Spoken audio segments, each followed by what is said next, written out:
তো হাই ফ্ৰেণ্ডছ, মোৰ job and ডিফেন্সৰ চেনেলটোলৈ তোমালোকক আজি আকৌ এবাৰ স্বাগতম জনালোঁ। আৰু আজি মই কেইটামান কথা পাতিম কিতাপ কেইখনমানৰ ওপৰত। মানে আগন্তুক আমাৰ যিবিলাক কম্পিটিটিভ এক্সাম হ'বলৈ গৈ আছে, ধৰি লোৱা আজিকালিতো অনলাইন কোৰ্চেই পোৱা যায় যিকোনো এটা এক্সামৰ বাবে, সেয়া হওক অসম পুলিচ বা ধৰি লোৱা SSC GD বা আমাৰ ADREৰ বাবে বিভিন্ন ধৰি লোৱা কোৰ্চ আছে বা কিছুমান একাডেমিয়ে তেনেকুৱা অনলাইন ক্লাছ কৰিব পোৱা দেখা গৈছে।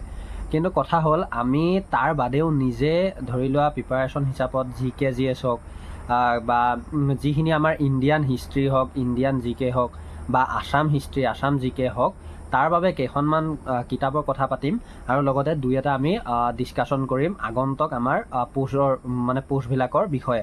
চ' ভিডিঅ'টো তোমালোকে চাই গ'লে গম পাবা। তো প্ৰথম যদি মই কথা কওঁ, আমাৰ যদি যিসকল SSC GDৰ লগত লাগি আছা বা এতিয়ালৈকে ধৰি লোৱা ছাকচেছ হ'ব পৰা নাই, তো তেওঁলোকেতো এতিয়াও বৰ্তমান লাগিয়ে আছা বা লাগি থাকিবগৈ লাগিব। গতিকে আগন্তুক আমাৰ তোমালোকে প্ৰায়ে গম পাইছা যে আমাৰ 27 আগষ্টৰ পৰা ভেকেঞ্চি ৰিলিজ হ'ব, মানে আমাৰ এপ্লাই ষ্টাৰ্ট হ'ব। গতিকে এতিয়া আমি ধৰি লোৱা এতিয়াৰ পৰাও যদি পঢ়ি থাকোঁ, তো তেতিয়াহ'লে আমাৰ বহুখিনি সম্ভাৱনা বেছি হৈ যায় যে আমি চাকৰিটো পাম। তো এতিয়া মই তেনেকুৱা কেণ্ডিডেটৰ বাবে ধৰি লোৱা ল'ৰা হওক ছোৱালী হওক, তোমালোকে ধৰিলে এতিয়াই 8-9 ঘণ্টাকৈ পঢ়িবলৈ দৰকাৰ নাই, কিন্তু অলপ চলপকৈ কিছুমান বস্তু আগবঢ়াই থ'ব পাৰা। তো তাৰ বাবে তোমালোকক মই একদম বেষ্ট বুক হিচাপে আমাৰ বহু পুৰণা বা বহু আগৰ পৰা চলি অহা কিতাপ এখনৰ নাম লওঁ। বহুতে চিনি পোৱা আৰু বহুতে নাজানা বা জানি পেলাই কিনি লোৱা নাই। তো মই এই লুচেণ্টখনৰ কথা ক'বলৈ ওলাইছোঁ, এই লুচেণ্ট। তো লুচেণ্ট কিতাপখন তোমালোকে বহুতে চিনি পোৱা। এতিয়া কথা হ'ল, লুচেণ্টখন পঢ়াৰ কিছুমান মানে কিতাপ আছে। চোৱা, লুচেণ্টখন যিমানখন এখন মহাসাগৰ বুলি ক'লেও ভুল নহয়, মানে GKৰ ক্ষেত্ৰত লুচেণ্টত তোমাৰ এটা দুটা নহয়, একদম থিয়ৰী যিখন মই দেখাইছোঁ, এই কিতাপখনত তোমাৰ গোটেই কিতাপখনেই GK/GSৰে ভৰি আছে। তাৰে ভিতৰত কিছুমান কুৱেশ্যন আমাৰ লুচেণ্টৰ পৰা অসম পুলিচতো দেখা যায়। এনেকুৱা নহয় যে তোমাৰ ইণ্ডিয়াৰেই আহে গোটেইখিনি, নহয়, কেতিয়াবা অসম পুলিচ ADREটো দেখিবলৈ পোৱা যায়। তো এতিয়া মই এই লুচেণ্টখনৰ কথা যে ক'লোঁ, তো তোমালোকে এতিয়া SSC GDৰ বাবে লুচেণ্টখন এতিয়াৰ পৰাই প্ৰেক্টিচ কৰি থাকিব পাৰা। মানে GK/GSখিনি তোমালোকে তাৰ পৰা পঢ়ি থাকিব পাৰা, নিজে নোট কৰি বনাই ল'ব পাৰা। শ্বৰ্ট কুৱেশ্যন, লং কুৱেশ্যন বা গোটেইখিনি হিষ্ট্ৰী হওক, ভূগোলৰ, মানে গোটেইখিনি বস্তু তোমালোকে তাৰ পৰা পঢ়ি চাই ল'ব পাৰা। লগতে তোমালোকে যদি আগন্তুক ধৰি লোৱা অসমৰ কম্পিটিটিভ এক্সাম যেনেকৈ অসম পুলিচ হওক বা ADRE হওক, তাৰ বাবে বেষ্ট বুক কি হ'ব পাৰে? এইবিলাক এক্সামৰ বাবে আমাৰ অসমীয়াৰ যিখন বুক আছে, তো অসমীয়াৰ মানে আছামীয়াৰ বুকখন তোমালোকে পাৰচেছ কৰি ল'ব পাৰা। তো সেই বুকখনো তোমালোকে একদম GKৰ গোটেই ভাণ্ডাৰ আছে, গোটেই তোমালোকে তাত পাই যাবা।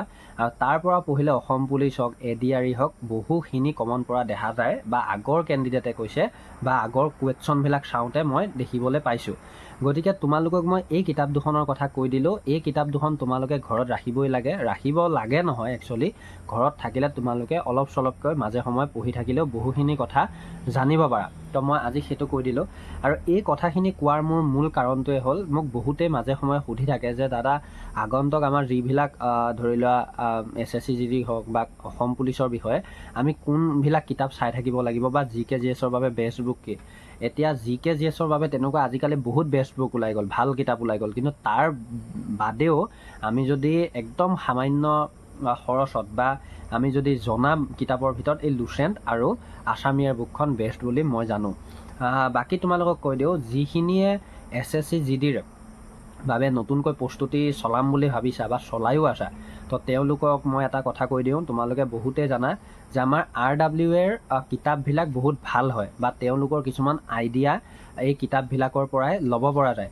তো আগন্তুক 11 তাৰিখে, মানে এইটো মাহৰে 11 তাৰিখে, জুনৰ 11 তাৰিখে তেওঁলোকে কম্বো বুক লঞ্চ কৰিব। মানে তেওঁলোকৰ ৰিজনিং, হিন্দী, অংক লগতে GK/GSৰ কম্বো বুক তেওঁলোকে অফাৰত, মানে কম দামত লঞ্চ কৰিব। তো 11 তাৰিখে তোমালোকে লৈ ল'ব পাৰা, মই কৈ দিলোঁ।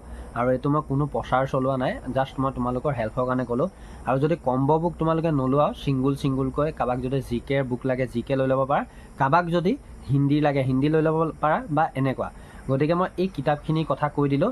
বাকী আমাৰ ধৰি লোৱা এই ভেকেঞ্চিটোৰ ৰিজাল্ট অতি সোনকালে আহিব। বহুতে অধৈৰ্যশীল হৈ পৰিছে বা মোৰ কমেণ্টতো দেখিবলৈ পোৱা যায়, কিছুমানে বেয়া কথাও কৈ দিয়ে। খং উঠে, কাৰণ দেৰি হ'লে কিছুমান কথা খং উঠে। যিমান সোনকালে পাৰি চাকৰিটো ল'ব পাৰিলে ভাল। গতিকে মই যদি কওঁ, তোমালোকে SSC যিটো আগতে বহুত লং প্ৰচেছৰ আছিল, বহুত দীঘলীয়া আছিল, কিন্তু তাৰ তুলনাত আজিকালি একেবাৰে শ্বৰ্ট হ'ল, এবছৰতে মানে ক্লিয়াৰ হৈ যায়। তথাপিও তোমালোকক যদি বেছি সময় নিচিনা লাগিছে, তো তেতিয়াহ'লে মোৰ ক'ব লগা একো নাই, ধৈৰ্য ধৰিবই লাগিব। এটা চাকৰি তোমালোকে ইণ্টাৰভিউ দিয়াৰ পিছতে চাকৰি পাব লগা হ'লে সেইটো প্ৰাইভেট জব হ'ব লাগিব, গভৰ্ণমেণ্ট জব নহয়। গতিকে তোমালোকে ধৈৰ্য ধৰিবই লাগিব। আৰু ধৰি লোৱা, যিখিনিয়ে ধৈৰ্য ধৰিব পাৰিছে তেওঁলোকে নিশ্চয় শেষত হাঁহি মাৰিব পাৰিব, আৰু যিখিনি অধৈৰ্যকৰ তেওঁলোক কেনেকুৱা মই জানো, বা ভাল ল'ৰা ছোৱালীও অধৈৰ্য হৈ পৰে, কিন্তু উপায় নাই, ধৰিবই লাগিব। বাকী আমাৰ নতুন প'ষ্টৰ বাবে আমি আকৌ নতুনকৈ কথা পাতিম, আৰু কি আছে তথ্য সেইবিলাক দিম। মোৰ চেনেলৰ লগত জড়িত থাকিবা, জব এণ্ড ডিফেন্সৰ লগত। আৰু যদি ভাল লাগে পাৰিলে এটা ছাবস্ক্ৰাইব কৰি দিবা, পাৰিলে শ্বেয়াৰ কৰি দিবা, লগতে বেল আইকন অল প্ৰেছ কৰি ল'বা, যাতে আগন্তুক মই নতুন ভিডিঅ' দিলে তোমালোকে প্ৰথমতে পোৱা। তো আজিলৈ ইমানেই আছিলে। ধন্যবাদ। জয় আই অসম।